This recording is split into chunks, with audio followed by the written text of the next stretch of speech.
Tomato লাল, কাঁচামরিচ জাল, থাকবে চিরকাল। না, শুনেছি আমার বাপ-দাদা থেকে যে মরিচের জাল উঠে যাবে, গাছের ডাবে পানি থাকবে না, জমিতে ধান ফলাবে তার মধ্যে মর পড়বে না, ধানে হাঁস থাকবে না। সেটা কোন সময়?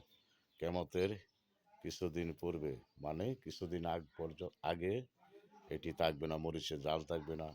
মানুষ ধীরে ধীরে হাঁটু হতে থাকবে, আগের মতো লম্বা উঁচু মানুষ থাকবে না।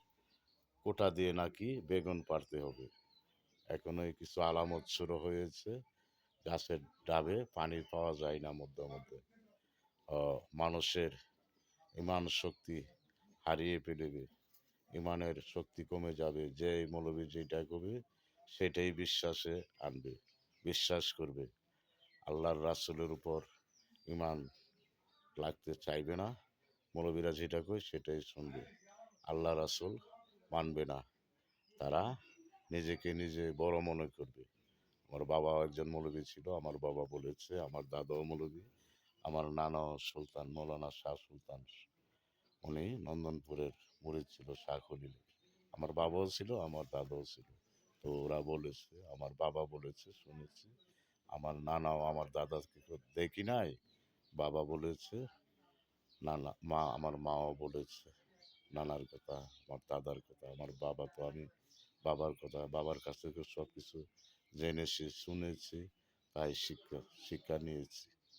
তো ইমানের শক্তি কমে যাবে, যে যেমনি এমনি চলবে, মানুষ বোকা হয়ে যাবে। তো হাঁটু হয়ে যাবে, কোটা দিয়ে বেগুন পারবে, মরিচে জাল থাকবে না। এটা হলো কিয়ামতের আলামত। কিয়ামতের আলামত হয়তো মনে হয় এসে গিয়েছে। এখন আল্লাহর রাসূলকে মানতে চায় না বলে আমাদের মতন, আপনি আমাদের মতন নবীজি সেটা বলে।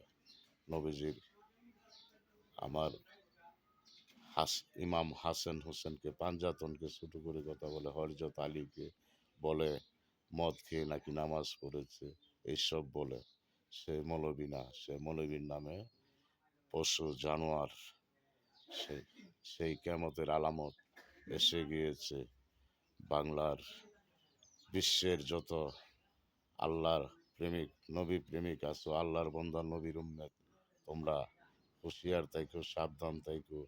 হানে দজ্জালের আমল এসে গিয়েছে। হানে দজ্জাল যেমন, হানে দজ্জাল আসবে কিয়ামতের আগে, তারাই হানে দজ্জাল। যারা নবীজিকে না মানে তারাই হানে দজ্জাল।